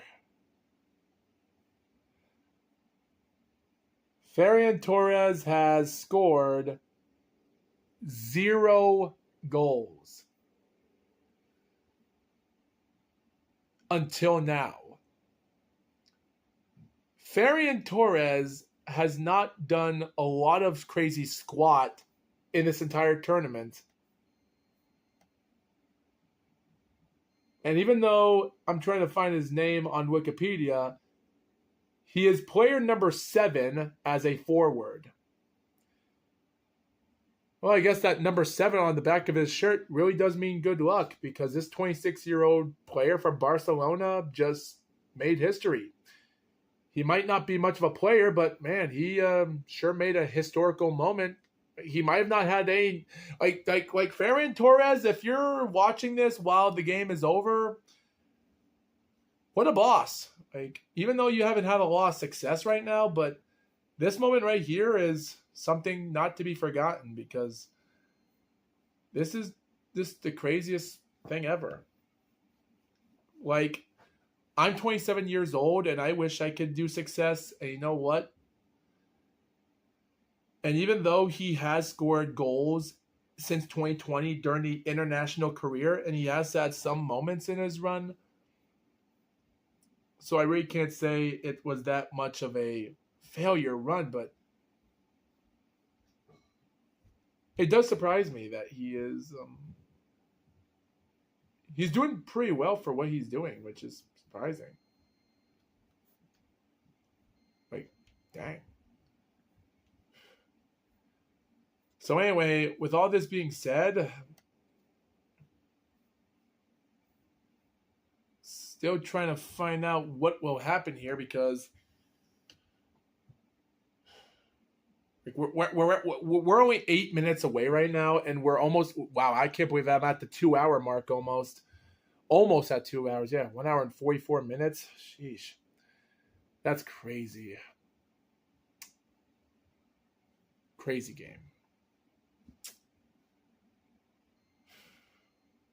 Crazy.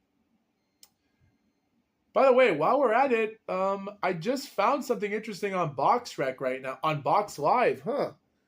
Wait a minute, what do we have to say about the super flyweight division? No, not Box Live, BoxRec. Let's see. I actually getting update on going on in the boxing division right now. By the way, just to let people know, because Katie Taylor hasn't boxed in over a year, she is out of the pound for pound ratings as we see. Mizuki Hiruta, Japanese woman, is now ranked number 4 of all time, with Clarissa Shields, Amanda Serrano, and Gabrielle Fedora, which might be her opponent in not for long. They're at 3-2-1. Reports on Adelaida Ruiz. 37-year-old Adelaida Ruiz fought her rematch against Gina Fuggs yesterday ago in California and San Bernardino, and Adelaida won her rematch against her with scores of 96-94, 99-91, 97-93 to retain her title. Does this have anything to do with Hiruta? All I can say is this might be interesting. Here's the thing. Hiruta is the WBO champion. Irma Garcia is the IBF. And Natalie Delgado, in her victory against Yasmin Artiga last month ago, is the WBA champion. This right here could solidify historical moments. Let me explain. This is what I want.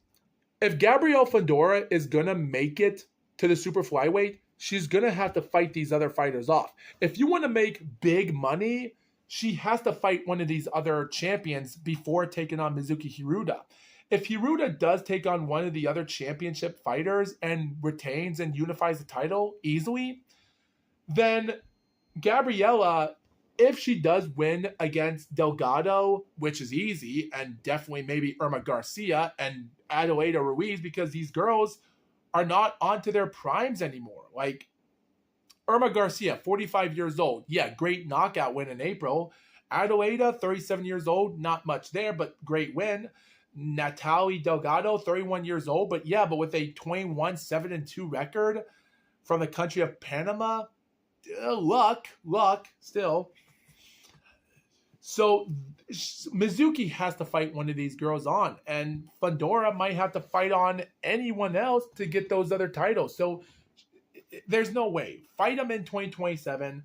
Mizuki Hiruta has 7 title defenses. Get one of her 8th title defense for be a unified belt. And see what Gabrielle Fedora has in store for the super flyweight. And when that comes forward, fight for the titles. Maybe Mizuki will have another title defense against someone else for unified belts, even if Gabrielle is fighting for the other titles. And then her 10th title defense will be against the super flyweight. That's just my idea there. And I think it's probably for the best, which is, it is what it is. All right, we're at 116 minutes of this live match against Argentina. Spain is winning this match. Like I really want to know who would have won the match in March in Qatar, because in Qatar would have been a great moment for Argentina and Spain to fight against each other. Like, it kind of upsets me that we are not going to see that happen, but it's great that we're seeing this battle go on right now. It's kind of crazy. Again, I really don't know what to say about this. It's crazy. Really is crazy. Let me see if there's any other fighters going on. So Harlem Eubank is fighting against someone else, where David DePot drops Harlem Eubank en route to an upset victory. Well, there we go. Chris Eubank Sr. has 2 of the worst kids that wear pajamas, not fighting in their hardest. Harlem Eubank and his brother Chris Eubank Jr. are becoming failures in the world of boxing. And even Nigel Benn might have had problems with him and Eubank Sr. back in the day. At least his son Connor Eubank is now fighting against Ryan Garcia as we speak. And I'm curious to see if Connor Benn is going to win that match. This is ridiculous. What is going on right now? Like, it's so ridiculous that all of this stuff is happening all at once. Like, I really want to see some great moments here, but now they're turning into upset flops and unbelievable Cinderella stories turning into a bad ending. Like, this is ridiculous. And speaking about ridiculous, guess what? At 111 minutes, Alexis McAllister from Argentina is yellow card. Like, ridiculous. Like, okay, it's kind of ridiculous. Someone just showed us a photo a couple minutes ago called Argentina down but not out. How could you even say that? Like, we're in New York, New Jersey Stadium, and like 80,663 people in attendance might have not expected a match to be this utter dominance, because that's what we're seeing here. I don't get it. Spain is dominating competition like never before. Like, and not only that, Lionel Messi, at 115 minutes of this match, Lionel Messi just takes a corner kick just right now, and nothing much happened there. We're at 119 minutes right now, and at this moment, the match is over for what it is. It's just Nico Williams, Spain, commits a foul, but no yellow card. So what? I'm really confused. How many fouls are we getting in this competition? Like, Argentina is getting more yellow cards than anything else in this entire match. And look at this. Lionel Messi attempts a goal in an effort on goal. Messi rifles a shot at goal from the edge of the box.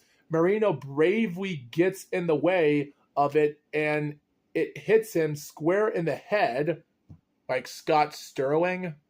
Oh, that's a funny story moment to talk about. He's just had some treatment, but is back on his feet. Yeah, that's definitely a Scott Sterling moment there. And look at this. Time running out for Argentina. Just 1 minute for extra time. Maybe a couple more added. Will treat them to a late drama. No, they won't. We're at the... You know what, guys? That's just about it. Well, congratulations, Spain, for winning the 2026 World Cup. The match is already over. Yep, 1 minute added. Lionel Messi takes a corner kick. Oh my gosh, they're taking another corner kick right now, plus 1 minute. How is this happening? Like, this is unbelievable. Oh man, like we're almost at the 2-hour mark of this video, and my nose is itching so much right now because I can't take any of this talking anymore. But oh my gosh.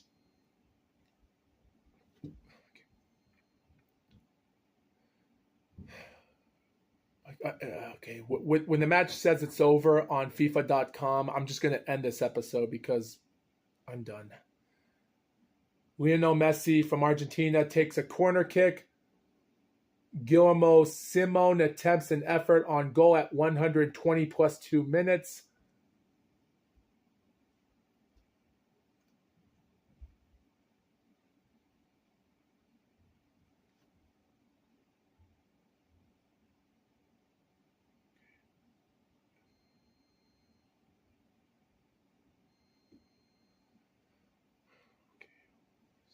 Data collected live. I'm still waiting for the data being collected. Like, this is the end of the match. Waiting for the last update when it says it's over. Something. Okay. Just making sure my phone's still recording. Okay. Oh my gosh. Okay. 5 minutes added on. Some encouragement for Argentina. Oh my gosh.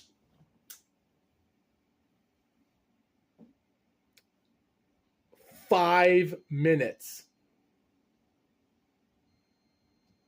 5 minutes. Dude. Can we just end this game already? Because just end this game.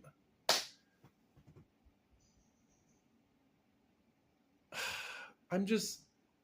Like, it's 5:59 p.m. right now, and like I wasn't expecting to record this video as much because this is all about like I was. Oh my gosh. Okay.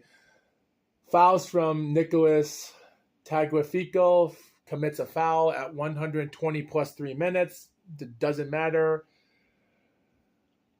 And he gets. Does he get yellow card? Does he get a yellow card? Just making sure. Wow. That's a picture. Some encouragement for Argentina. Wow, that's one interesting photo there for it. I'll tell you that. Wow.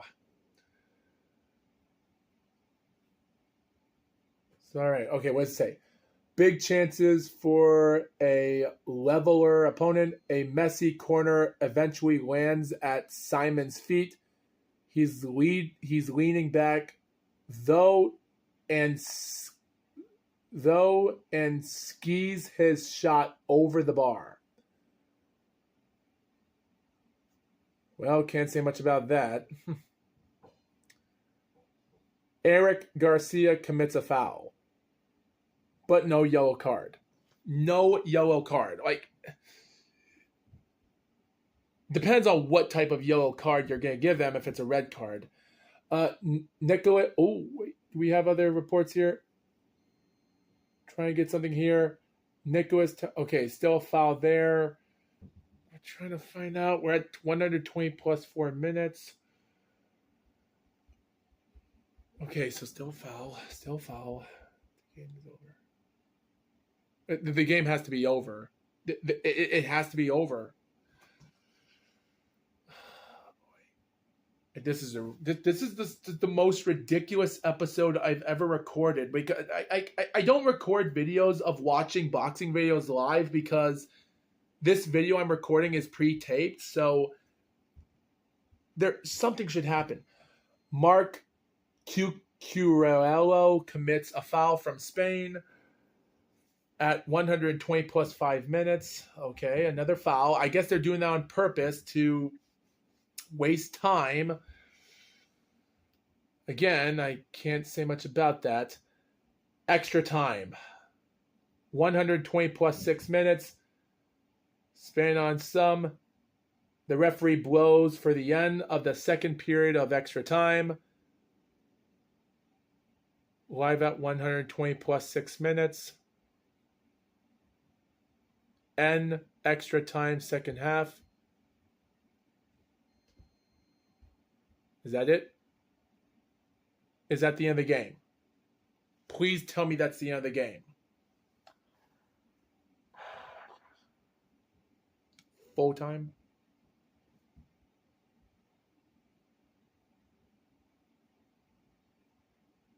Is that it?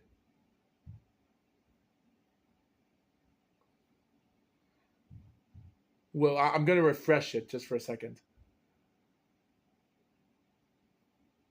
I think that's the end. This has to be at the end of the game, right? Whistle blows. Okay, so whistle does blow. That's the end of the game, ladies and gentlemen. Argentina suffers their defeat. Spain wins the World Cup at 6:03 p.m. States here. I'm going to click a like there. Wow, 79. Wow, people were liking it before me. It's all over. A New York, New Jersey stadium. Spain's have won the World Cup for the second time since 2010. It was Andres Iniesta who was the hero. 16 years later, it's Ferran Torres. His extra time strike secures victory over Argentina and a deserved triumph for La Roja. Unbelievable. Wow. What a day to be there. How many kicks for a goal? Wow, only attacking on goal. Okay, so Argentina did got 2 attempted kicks at the end, and one of them was off target. One was a penalty kick area, penalty outside. So, okay, so they did got kicks at the end and more fouls. Well, that's some interesting controversy to be on with. So, yeah, after 60 years since Argentina defeated Spain, Spain gets their victory 60 years in the future. And that is all I have to say about that today. Let me just look up from their head-to-head match to see if they're going to get their 1-1. I just want to make sure that it's there. Are they going to get that one up there for the team? Congratulations, Spain, for winning the World Cup. I'm giving this a straight up F+, just for the heck of it, because that was not much of a game for Argentina, and that was not close competition at all. Yes, it was 1-0 a battle, but if Argentina couldn't be on the offensive side, why should I give this crap? Well, that's about it for the episode, with only 15 seconds left of this episode until the 2-hour mark. Thank you, viewers, for watching this episode, and even for everyone else. Oh, and someone just got another red card, but it doesn't matter, by Leonardo Padres. Well, forget about him. Thank you for watching this episode, and with that being said, Leonardo Padres got that last red card, so that's about it for that. Thank you, viewers, for watching this episode. Congratulations for Spain winning the 2026 World Cup. We'll wait 4 years for the 100th anniversary. And with that being said, I am Mr. Gloat, thanking you for watching this episode. Goodbye, everybody, and see you next time.